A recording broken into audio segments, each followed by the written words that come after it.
మంత్రి సంధ్యారాణి కుటుంబంపై ఇటీవల సాలూరుకు చెందిన మహిళ చేసిన ఆరోపణలు అవాస్తవమని ఎస్పీ మాధవరెడ్డి తెలిపారు. పార్వతీపురంలో ఎస్పీ మీడియాతో మాట్లాడారు. మంత్రి కుమారుడు అధికార బిఏ సతీష్ పైన స్వచ్ఛమైన ఆరోపణలు చేశారన్నారు.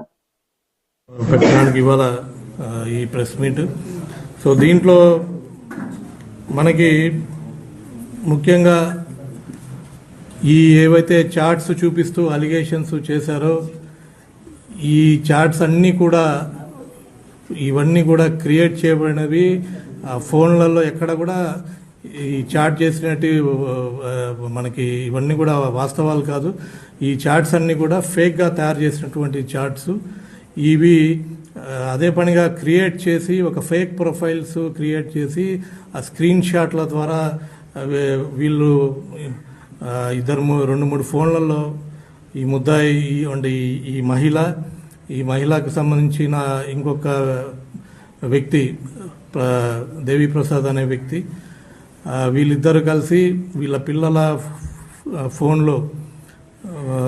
ఫోన్లు వాడుకొని ఆ ఫోన్లలో ఈ ఫేక్ చాట్స్ అనేది వీళ్ళు క్రియేట్ చేసి ఒక కుట్ర అనేది పన్ని, అంటే మినిస్టర్ ప్రధానంగా మంత్రి గారిని ఫ్యామిలీని వారి అబ్బాయిని డిఫేమ్ చేయాలనేసి కుట్ర పన్ని ఇది మీడియా ముందుకు వచ్చేసి ఇవంతా చేయడం జరిగింది. దీంట్లో మనము డీటెయిల్స్ లేకపోతే ఒకసారి ఈ త్రివేణి అనే అమ్మాయికి ఈ 2021లో ఈవిడ హస్బెండ్ చనిపోవడంతో, అంటే ఈ హస్బెండ్ గవర్నమెంట్ టీచర్గా ఉండి చనిపోతాడు. తర్వాత అది కోవిడ్ టైంలో ఆ క్రమంలో ఈ సతీష్ అనే వ్యక్తితో ఎవరైతే ఒక కొద్ది కాలం మినిస్టర్ గారి పిఏగా పనిచేశారో అతనితో 2021 నుంచి ఈ అమ్మాయికి పరిచయం ఉన్నది. ఆ క్రమంలో 2021లో ఈ కొంత అమౌంట్ హస్బెండ్ కంపాషనేట్ ఉద్యోగం ఇప్పిస్తా అన్నట్టు అని చెప్పి కొంత అమౌంట్ అప్పుడు ఇతను సమ్ కాంటాక్ట్స్ ఉన్నాయి, ఉద్యోగము నేను ఇప్పించగలనేసి కొంత అమౌంట్ ఇతను తీసుకోవడం జరుగుతుంది. తర్వాత ఈ అమ్మాయికి ఉద్యోగం రావడం జరుగుతుంది. వీళ్ళ సన్నిహితమైన పరిచయం ఉండేది. ఆ పరిచయంలో మళ్ళీ తర్వాత ఈమె ఈమె కంపాషనేట్ ఉద్యోగం రావడము, ఈ డబ్బుల గురించి తరచూ అడగడము, ఇతను డబ్బులు ఇస్తానని చెప్తూ ఉంటాడు. కొద్దిగా పేమెంట్ డిలే చేయడం జరుగుతుంది. అయితే దానికి కొద్దిగా మళ్ళీ ప్రామిసర్ నోట్ కూడా రాసివ్వడం జరుగుతుంది. ప్రామిసర్ నోట్ రాసివ్వడం కూడా జరిగింది వాళ్ళ బ్రదర్ పేరు మీద. అయినా కూడా ఈ అమౌంట్ పెండింగ్ ఉండడము, తర్వాత దీని మీద గొడవలు పడడంతో కొద్దిగా వీళ్ళ మధ్య దూరం అనేది పెరగడం జరిగింది. అప్పుడు 3 years బ్యాక్ ఈ గొడవలు ఇవన్నీ జరుగుతూ ఉండేటివి. తర్వాత అంటే ఉంటాయి. అందరు కూడా చాలా మంది కూడా అదే అనుకున్నారు. అటల్ మోదీ సుపరిపాలన యాత్రకు ప్రజల నుంచి మంచి స్పందన వచ్చిందని బీజేపీ ఏపీ అధ్యక్షులు పివిఎన్ మాధవ్ అన్నారు. బుధవారం మీడియాతో మాట్లాడుతూ ప్రతి జిల్లాలో వాజ్పేయి విగ్రహాలను చూసి ఆనందం వ్యక్తం చేస్తున్నారన్నారు. నేటి తరానికి వాజ్పేయి విలువలు ఆదర్శమని అన్నారు. భారతీయ జనతా పార్టీ, తెలుగుదేశం, జనసేన సంబంధించిన శ్రేణులు యాత్రలు అన్ని ప్రాంతాల్లో కూడా ఆ విధంగా రావటం, అలాగే ఎమ్మెల్యేలు, మంత్రులు, కార్పొరేషన్ సంబంధించిన చైర్మన్లు కూడా ఈ కార్యక్రమంలో పెద్ద ఎత్తున పాల్గొనడం జరిగింది. ఆ విధంగా ఏ నమ్మకంతో అయితే ప్రజలు ఇవాళ కూటమికి అత్యధిక మెజార్టీ ఇచ్చి గెలిపించి అక్కడ పెట్టారో, అనేక రకాల సంక్షేమ అభివృద్ధి కార్యక్రమాలు చేస్తూ ముందుకెళ్తున్న తరుణంలో మేము కలిసి ఉన్నాం. ఆ విధంగానే వెళ్తాం. కొన్ని కార్యక్రమాలు మేము చేస్తాం, వాళ్ళని కలుపుకుంటాం. కొన్ని కార్యక్రమాలు వాళ్ళు చేస్తారు, ఆ విధంగా కలుపుకొని వెళ్ళాలి అనే ఒక ఆలోచన ఏదైతుందో ఆలోచనని స్వీకరించి ఆ విధంగా ప్రోత్సహించి ఒక ఏదైతే కూటమి సంబంధించిన ఐక్యత కూడా చాటడానికి ఈ కార్యక్రమం ఉపయోగపడిందని నేను భావిస్తున్నాను. అంటే ఏ ఆలోచనతో అయితే అటల్ బిహారీ వాజ్పేయి గారు ఆ రోజు కాంగ్రెస్ ఇతర ప్రభుత్వం ఈ దేశంలో రావాలి అని చెప్పి అన్ని పక్షాలని కలుపుకొని అందరి యొక్క అభిప్రాయాలను కూడా ఆయన గౌరవించి ఏ విధంగా ముందుకు తీసుకెళ్లాడు. ఆ రోజు పొలిటికల్ కనెక్టివిటీ అంటాం, ఆ విధంగా ఆయన పొలిటికల్ కనెక్టివిటీ అందరితో ఈ విధంగా చేసి ఒక అద్భుతమైన ప్రభుత్వాన్ని ఆ ముందు అటల్ బిహారీ వాజ్పేయి గారి కన్నా ముందు 3 సార్లు ఏర్పడ్డాయి ఏవైతే కోalition గవర్నమెంట్స్, కానీ ఏ ప్రభుత్వం కూడా 2 సంవత్సరాల మించి పరిపాలన చేయలేని పరిస్థితి ఏర్పడింది. ఎందుకు ఏర్పడింది అంటే అంతర్గతంగా ఉండే విభేదాలు, అలాగే స్వార్థం ఎప్పుడైతే పెరుగుతుందో, అలాగే కాంగ్రెస్ కుటిల నీతి వాళ్ళ మధ్యన విభజించు పాలించు అనే ఒక పద్దాన వాళ్ళకి అనేక రకాల తాయిలాలు ఇచ్చి విడగొట్టే ఒక సంస్కృతి ఏదైతే బ్రిటిష్ నుంచి అలవర్చుకున్న కాంగ్రెస్ ఆ విధంగా చేసే కారణంగా దానికన్నా 3 సార్లు ప్రయోగాలు జరిగాయి. మొదటిసారి మొరార్జీ దేశాయ్ గారి ఆధ్వర్యంలో జనతా పార్టీ, కానీ దాన్ని కూల్చి ఆ రోజు చరణ్ సింగ్ గారిని ప్రధానమంత్రి చేయటం, దాని తర్వాత విపి సింగ్ గారి ప్రభుత్వం ఏర్పడింది, దాన్ని కూడా కూల్చి చంద్రశేఖర్ గారి ఆయన ఆధ్వర్యంలో ఆయన ప్రధానమంత్రిగా ప్రభుత్వం రావటం, దాని తర్వాత ఐకే గుజరాల్ నేతృత్వంలో కూడా రావటం జరిగింది, దాన్ని కూడా ఆ విధంగానే అది కూడా 3-4 మారింది. కనుక కోalition ఈ దేశంలో లేదు, కాంగ్రెస్ తప్ప ఇంకో ప్రత్యామ్నాయం లేదని బలంగా అందరి మొదల్లో నాటుకున్న సమయంలో అటల్జీ ఒక గొప్ప ప్రయత్నం చేశారు. 98లో రావటం జరిగింది. అప్పుడు ఎవరు వెళ్ళిపోలేదు, కానీ అవిశ్వాస తీర్మానంలో ఆ సంఖ్య లేని కారణంగా ఒక్క ఓటుతో ఓడిపోవటం, దాని తర్వాత దేశవ్యాప్తంగా అటల్ బిహారీ వాజ్పేయి గారి యొక్క ప్రభంజనం, దాంట్లో రాష్ట్రంలో కూడా తెలుగుదేశం పార్టీతో కలిసి ప్రయాణం చేయటం, ఒక అద్భుత విజయం సాధించడం, దాని తర్వాత 5 సంవత్సరాల ఒక సుస్థిర ప్రభుత్వం, సుపరిపాలనకు సంబంధించిన గీటురాయిగా అటల్ బిహారీ వాజ్పేయి గారు ఏదైతే పరిపాలన చేశారో, రాష్ట్రానికి సంబంధించిన దేశానికి సంబంధించిన అనేక రకాల మౌలిక మార్పులు చేశారు, అనేక రకాల కఠినమైన ధైర్యమైన నిర్ణయాలు తీసుకున్నాడు. ఆ యొక్క నిర్ణయాల కారణంగా దేశం ఇవాళ ప్రగతి పదాన వెళ్తుంది. ఆ విధంగా ఒక దిక్సూచిగా మారటం, అలాగే మొత్తం ఆయన సుదీర్ఘ రాజకీయ జీవితంలో అంటే 70 సంవత్సరాలు పైగా ఒక సామాజిక కార్యకర్తగా, 60 సంవత్సరాలు పైగా పార్లమెంటేరియన్గా పనిచేసిన వ్యక్తికి ఒక్కటంటే ఒక్క అవినీతి మచ్చలేకపోవటం. అమృతం కింద మిర్తి బట్టి ఆధునీకరణకు చర్యలు తీసుకోవాలి. మంగళవారం శ్రీకాకుళం కలెక్టరేట్ మీటింగ్ హాల్లో 20 points program chairman Lanka Dinakar నిర్వహించిన సమీక్ష సమావేశంలో జిల్లా collector Swapnil Dinakar Pundkar, Etcherla MLA N Eswararao, Narasannapeta MLA Baggu రమణమూర్తితో కలిసి పాల్గొనడం జరిగింది. చదువులకి అవసరమైనటువంటి అక్కడ ఆ స్కూల్స్ లో అవసరమైన మౌలిక సదుపాయాలు, అలాగే పిల్లలకి ఈ 1,59,000 మందికి అవసరమైన నోట్ పుస్తకాలు, టెక్స్ట్ బుక్స్, వర్క్ బుక్స్, అలాగే డిక్షనరీస్, విద్యార్థులకు అవసరం బ్యాగులు, యూనిఫామ్లు, షూస్, బెల్ట్లు, ఇటువంటి సౌకర్యాలన్నీ కూడా సమగ్ర శిక్ష అభియాన్ ద్వారా చేయడం జరిగింది.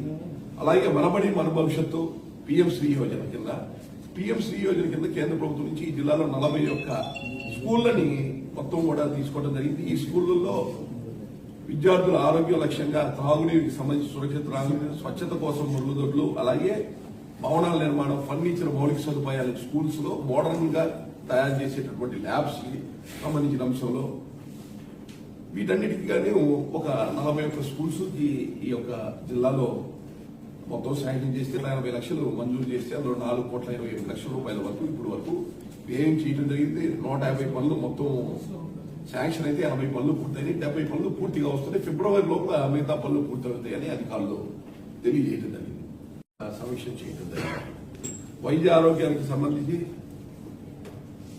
పిఎం మాతృవందన యోజన ఏదైతే పిల్లలు బీపీఎల్ ఫ్యామిలీస్ లో పుట్టారో మొదటి కాన్పుకి 5,000, రెండో కాన్పుకి మహిళా శిశువు అయితే 6,000 రూపాయలు, అలాగే జనని సురక్షణ యోజన, జనని శిశు సంరక్షణ కార్యక్రమం ఎవరైతే గర్భిణీ స్త్రీలు ఎవరైతే పిల్లల్ని డెలివరీ చేస్తారో వారి అవసరాలకు వాడుకునేదానికి అవసరమైనటువంటి రాష్ట్రీయ కిషోర్ స్వస్థ కార్యక్రమం, అంటే పుట్టినటువంటి పిల్లలు 19 సంవత్సరాల వయసు వరకు వాళ్ళని స్క్రీనింగ్ చేసి వాళ్ళకి అవసరమైనటువంటి ఆరోగ్యపరమైనటువంటి అంశాల్లో కావాల్సినటువంటి సహాయ సహకారం చేయటం. రాష్ట్రీయ బాల స్వస్థ కార్యక్రమము, అది కూడా పిల్లలు ఎవరైతే ఉన్నారో ఎదుగుదల తక్కువగా ఉన్నటువంటి వాళ్ళకి పౌష్టికాహారం పిఎం పోషణ ద్వారా ఇచ్చే కార్యక్రమాన్ని సంబంధించిన అంశం, దాని మీద సమీక్ష జరిగింది. అలాగే ఆయుష్మాన్ భారత్, ప్రధానమంత్రి జన ఆరోగ్య యోజన, ఎన్టీఆర్ వైద్య సేవకు సంబంధించినటువంటి అంశాన్ని కూడా ఈ యొక్క సమావేశంలో సమీక్ష చేయడం జరిగింది. ముఖ్యంగా ఈ ప్రభుత్వం ఏర్పడిన దగ్గర నుంచి ఏదైతే ఇప్పటి వరకు చూసినట్లయితే ఎన్టీఆర్ వైద్య సేవ కింద మొత్తం కూడా ఈ యొక్క జిల్లాలో 600 కోట్ల రూపాయల విలువైనటువంటి వైద్య సహాయాన్ని 2,11,000 మందికి ఇప్పటి వరకు కూడా అందించడం జరిగింది. అలాగే 108 వాహనాలు 31, 104 వాహనాలు ఏవైతే ఉన్నాయో అవి ఒక 21, 102 వాహనాలు 18 ద్వారా ప్రజలకి అవసరమైనటువంటి వైద్య ఆరోగ్య సేవలు, అదే ప్రమాదాలు జరిగినప్పుడు వారిని ఆసుపత్రికి చేరవేసేటటువంటి సహాయ సహకారాలు. రాష్ట్ర ప్రభుత్వ దుర్మార్గం. అనకాపల్లి జిల్లా సిపిఎం కార్యదర్శి వర్గ సభ్యులు అప్పలరాజు అక్రమ అరెస్ట్. పీడీ యాక్ట్ పేరుతో జైలుకు పంపించారని సిపిఎం నేత వి శ్రీనివాసరావు అన్నారు. ఈ మేరకు ఆయన మీడియాతో మాట్లాడారు. కార్మిక నాయకుడు, అనకాపల్లి జిల్లా సిపిఐఎం సెక్రటరియట్ సభ్యుడు అయిన అప్పలరాజుని అన్యాయంగా, అక్రమంగా, చట్టవిరుద్ధంగా ఈరోజు ఉదయాన్నే పోలీసులు వచ్చి ప్రివెంటివ్ డిటెన్షన్ కింద కలెక్టర్ ఆర్డర్ మీద అరెస్ట్ చేసి జైలుకు తరలించడాన్ని సిపిఎం రాష్ట్ర కమిటీ తీవ్రంగా ఖండిస్తున్నది. గత 10 సంవత్సరాలుగా అనకాపల్లి జిల్లాలో, పాత ఉమ్మడి విశాఖపట్నం జిల్లాలో బలవంతంగా భూములు సేకరిస్తున్నటువంటి దానికి వ్యతిరేకంగా అనేక ఉద్యమాల్లో ఆయన పాల్గొన్నారు. అలాగే అక్కడ స్థానిక వ్యవసాయ కార్మికులకు రావాల్సిన అసైన్డ్ భూముల కోసం కూడా న్యాయమైనటువంటి అసైన్డ్ భూముల సాధన కోసం, ఇళ్ల స్థలాల కోసం పోరాటాలు చేస్తూ వచ్చారు. అక్కడ బలమైనటువంటి కార్మికోద్యమాలు, వ్యవసాయ కార్మికోద్యమాలు ఉన్నాయి. గతంలో తెలుగుదేశం ప్రభుత్వం హయాంలోనూ, ఆ తర్వాత వైఎస్ఆర్ పార్టీ హయాంలోనూ, ప్రస్తుతం మళ్ళా తిరిగి కూటమి ప్రభుత్వం హయాంలో కూడా అనేక అక్రమ కేసులు ఆయన మీద పెట్టారు. ఈ కేసులు అన్ని అత్యధిక భాగం వాటిని కొట్టేశారు. కోర్టు తీర్పులు ఇచ్చినాయి తప్పని. ఇప్పుడు 1-2 కేసులు ఇన్వెస్టిగేషన్లో ఉన్నాయి. ఇలాంటి సందర్భంలో పీడీ యాక్ట్ పెట్టి అందులో కూడా పెట్టినటువంటి సెక్షన్లు ఏ ఒక్కటి కూడా వర్తించేటువంటివి కాదు. ఈరోజు రాష్ట్రంలో స్మగ్లర్లు, మాఫియాలు, గంజాయి మాఫియాలు, ఆడపిల్లల మీద అత్యాచారాలు చేస్తున్నటువంటి వాళ్ళు, ప్రజల మీద దాడులు చేస్తున్నటువంటి వాళ్ళు, భూ కబ్జాలు చేస్తున్నటువంటి వాళ్ళు, ఇటువంటి వాళ్ళు అందరినీ వదిలేసి వాళ్ళని ఎవరిని కూడా ఈ పీడీ యాక్ట్ కింద ఎక్కడా కూడా పెట్టినటువంటి లేదు.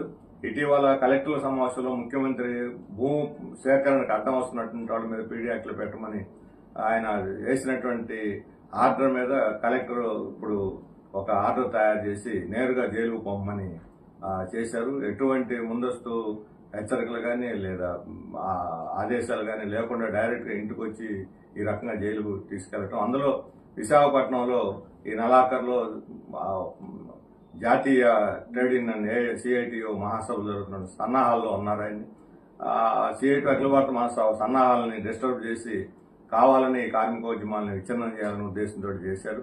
సంఘ వ్యతిరేక శక్తుల్ని, రౌడీ షీటర్లని అరెస్ట్ చేయాల్సిన ప్రభుత్వం ప్రజా ఉద్యమకారులని అరెస్ట్ చేసి పర్మనెంట్గా జైల్లో పెడదామని చెప్పని ఆలోచన చాలా దారుణమైంది, నీచమైంది. కనుక ఇప్పటికైనా అక్రమంగా పెట్టినటువంటి ఈ పీడీ యాక్ట్ని తక్షణం ఉపసంహరించుకోవాలి. ఇది చట్టాన్ని నిలబడేది కాదు. ఉద్దేశపూర్వకంగా కార్పొరేట్లకి బలవంతంగా రైతుల భూములు అప్పచెప్పడానికి, ముఖ్యంగా రాజయ్యపేటలో బల్క్ డ్రగ్ ఫ్యాక్టరీని వాళ్ళు అపోజ్ చేస్తున్న పోరాటంలో ఈయన చురుకైన పాత్ర పోషిస్తున్నారు. ఇటీవల ముఖ్యమంత్రి వారిని పిలిచి బల్క్ డ్రగ్ ఫ్యాక్టరీని ఉపసంహరించుకుంటా హామీ ఇచ్చారు. కానీ దాని మీద ఎటువంటి ఆర్డర్ ఇంతవరకు రాలేదు.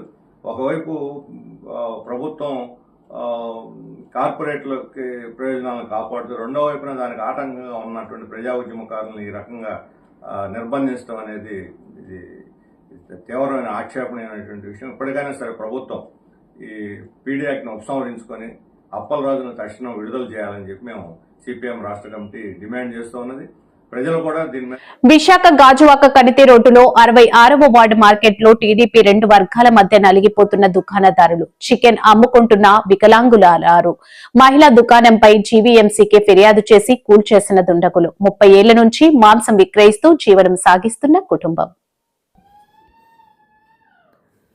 గాజువాక కణితి రోడ్లో 66వ వార్డు మార్కెట్లో టీడీపీ 2 వర్గాల మధ్య నలిగిపోతున్న దుకాణదారులు, చికెన్ అమ్ముకుంటున్న వికలాంగురాలు, మహిళా దుకాణంపై జీవీఎంసీకి ఫిర్యాదు చేసి కూల్చేసిన దుండగులు, 30 ఏళ్ల నుండి మాంసం విక్రయిస్తూ జీవనం సాగిస్తున్న కుటుంబం. వికలాంగు మహిళపై దురుసుగా ప్రవర్తించి జీవీఎంసీ సిబ్బంది తన దుకాణం తొలగించారు అని ఆరోపణ. తనకి న్యాయం చేయాలని వికలాంగుల మహిళ ఆవేదన. రోడ్డుపై ఉన్న అన్ని దుకాణాలు వదిలి తనపై కొందరు కక్షపూరితిగా వ్యవహరిస్తున్నారని మీడియా ఎదుట వాపోయిన మహిళ. బండి గోవిందమట్ట చిన్నమ్మలట్ట ఈలే వెనక నుండి పాండా గోవింద పాండా చిన్నమ్మలండి ఈలే నడిపిస్తున్నారు. సంవత్సరం నుంచి మా రెండు షాపుల మీద టార్చర్ అందరూ రోడ్డు మీద అందరూ కూడా మేమిద్దరం ఏం తప్పు చేసాం చెప్పండి. మళ్ళీ ఏంటండి పందిర్లు ఉండేవండి, పందిర్లు కూడా తీయిస్తారండి. ఇప్పుడు నుంచి ఉందమ్మా సంవత్సరం నుంచి ఉందండి. మాకు అప్పులు ఉన్నాయి, ఫైనాన్స్లు ఉన్నాయి. సడన్ గా వచ్చి దౌర్జన్యంగా షాప్ ఎవరు తీసారమ్మా షాపు? ముస్తఫా ఆయన సచివాలయంలో ప్లానింగ్ ఆఫీసర్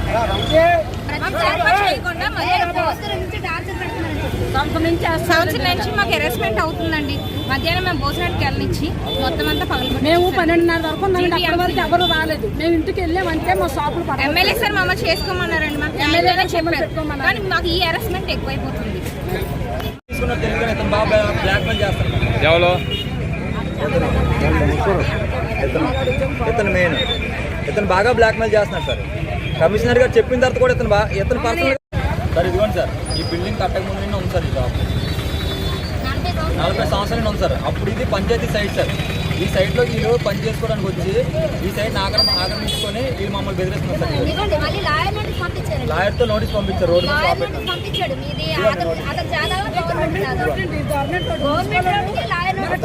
వ్యాపారం చేసుకుంటున్నామండి.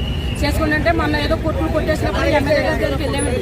ఎమ్మెల్యే గారు అన్నారు రోడ్లు మధ్య దాటకుండా పెట్టుకోండి అమ్మా, అంతేగాని టాపిక్కి మధ్యకి ఏం అట్టు రాకుండా ఉండండి పెట్టుకున్నామండి. నిన్న ఇవాళ మేము ఇంటికి వెళ్ళొచ్చి మా షాపులు కొట్టేసి మా మాసాలో మా ఈ డబ్బులు అందరూ గల్లాపెట్టిలో డబ్బులు అన్నీ మా ఫోన్ దగ్గర మాకు ₹1,00,000 నష్టమండి. మరి ఎమ్మెల్యే గారు మమ్మల్ని ఏదో న్యాయం చేసి మా షాప్ మాకు నిలబెట్టామని ఆయన గౌరవం చేసుకుంటామండి. రైతు సంక్షేమమే మా ప్రభుత్వ లక్ష్యం. మిల్లర్లకు స్పష్టమైన ఆదేశం. శ్రీకాకుళంలో జిల్లా పరిషత్ సమావేశ మందిరంలో రైసు మిల్లర్లతో సమీక్ష సమావేశంలో మంత్రి అచ్చెన్న అన్నదాతలకు అండగా ఉండటమే మా ధ్యేయం. ధాన్యం సేకరణ ప్రక్రియలో పారదర్శకత కోసం మిల్లర్లకు కొన్ని కీలక ఆదేశాలు జారీ చేశామని మంత్రి అన్నారు.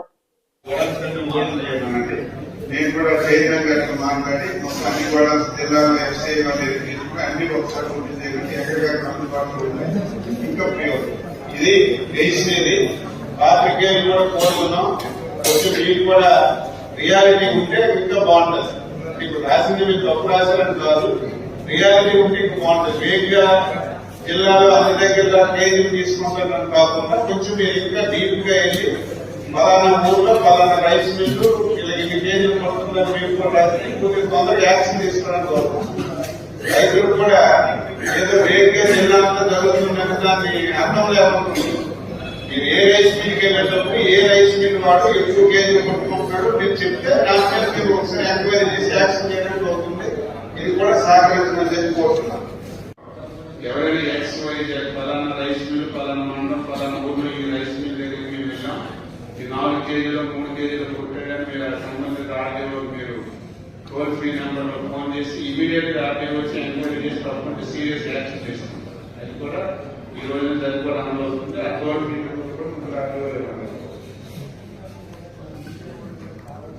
తీసుకుని వెళ్ళండి, వెళ్ళి అది కూడా పూర్తి చేయండి. అంతా మీడియాలో వచ్చింది కూడా మనం ఇగ్నోర్ చేయడానికి లేదు. అది కూడా తీసుకోవడం ఒకటి ఉంటే మనం అది కూడా పూర్తి చేయాలి. చూసిన తర్వాత ఇదే పద్ధతిగానే మళ్ళీ జరిగితే మన జిల్లా నుంచి దానికి బయటకి ఇచ్చేస్తారు. మా ఇండస్ట్రీ పోయిందంటే మా మిల్లు ఆడదంటే నా పరిస్థితి లేదు. ఫస్ట్ ప్రయారిటీ నాకు రైతు. అలాగని చెప్పి మీకు ఇబ్బంది పెట్టకూడదని నేను 2 రోజులు కూడా మీ ఇండస్ట్రీ బాగుపడాలని చాలా మంది ఎన్నికలు కూడా ఆధారపడి ఉన్నారని చెప్తుంటే ఇక రైతుల నుంచి నాకు ఎందుకంటే ఇంత డబ్బు ఖర్చు పెట్టిన తర్వాత రైతులు మనకి హ్యాపీగా ఉండాలి. డబ్బులు ఉండి కాదు, గవర్నమెంట్ ఆఫ్ ఇండియా డబ్బులు ఇవ్వడం లేదు. స్టేట్ గవర్నమెంట్ కూడా లేకపోతే నేను మార్క్స్ పెట్టిన మీరు 12,000 కోట్లు డబ్బు తీసుకుని ఇచ్చి దానికి కొంటున్నాను. ఇంత డబ్బులు ఇచ్చి కొంటున్నప్పుడు కూడా ఇప్పుడు గవర్నమెంట్ చట్ట వ్యవస్థ అంగీకరించింది లేదు. ఎవరు ఎన్ని చెప్పినా సరే 2-3 విషయాలు. ఒకటి, దాన్ని ఎక్కువగా గుర్తున్నట్టుగా ఇది అందరూ మౌత్ టాక్ వచ్చింది. వాస్తవం కాదనే తర్వాత ప్రతి ఒక్కరు ఇదే మాట్లాడుతున్నారు. అది రాకుండా చూసుకోవాల్సిన బాధ్యత మీద ఉంది. బ్యాంక్ గ్యారెంటీ 24 hours లో చేయండి. 1:3 రాత్రికే జాయింట్ కలెక్టర్ లెటర్ రాస్తారు. లెటర్ రాసిన తర్వాత నేను రేపు వచ్చేటట్టు చేస్తాను. వెబ్సైట్ కూడా మీరు కూడా ఒకసారి అది మాట్లాడండి, మోడల్ చేయమనండి. నేను కూడా చైర్మన్ గారితో మాట్లాడి మొత్తం ఎన్నికల్లో ఇచ్చిన ఏ ఒక్క హామీ కూడా నిలబెట్టుకోకుండా అన్నింటా విఫలమై అన్ని వర్గాలను వంచిన చంద్రబాబు ప్రభుత్వం రాష్ట్రంలో ఇల్లీగల్ జూదాన్ని లీగల్ చేస్తుందని మాజీ హోంమంత్రి తానేటి వనిత మండిపడ్డారు. కూటమి ప్రభుత్వ అండదండలతో విచ్చలవిడిగా పేకాట క్లబ్లు వెలుస్తున్నాయని ఆమె తెలిపారు. లేక పేకాట ప్రభుత్వం అని ప్రజలకు అర్థం కావట్లేదు.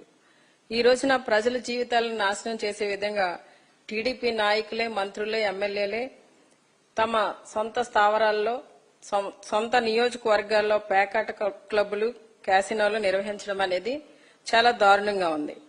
గడిచిన 5 ఏళ్లలో ఎప్పుడూ లేని విధంగా ఈ రోజున రాష్ట్రంలో పేకాట, జూదాన్ని పోషిస్తున్నారు ఈ టీడీపీ నాయకులు. చంద్రబాబు నాయుడు గారు ఎన్నికల సమయంలో సంపద సృష్టిస్తామని చెప్పి చాలాసార్లు చాలా చోట్ల మాట్లాడడం జరిగింది. ఆయన 40 ఇయర్స్ ఇండస్ట్రీ గనక, 14 సంవత్సరాలు సీఎంగా పనిచేశారు గనక ఏదో ప్రజలందరూ కూడా ఆయన నమ్మి ఆ రోజున ఓట్లేసి అధికారాన్ని అప్పచెప్తే ఈ రోజున ఆయన సొంత టీడీపీ మంత్రులకి, ఎమ్మెల్యేలకి సొంతంగా సంపద సృష్టించడానికి ఈ పేకాట క్లబ్లు, క్యాసినోలు, జోదం పేరిట వాళ్ళకి సపోర్ట్ గా ఉండడం జరుగుతుంది. అంటే ఈ రోజున ఈ రాష్ట్ర చరిత్రలో ఎప్పుడూ లేని విధంగా బరి తెగించి బోర్డులు పెట్టి పబ్లిక్ గా ఈ పేకాట ఆడడం అనేది చాలా దారుణం. అంటే ఇల్లీగల్ వాటిని లీగల్ చేసేస్తున్నారు వీళ్ళు ఈ కూటమి ప్రభుత్వంలో. ఎన్ని కుటుంబాలు చితికిపోతున్నారు.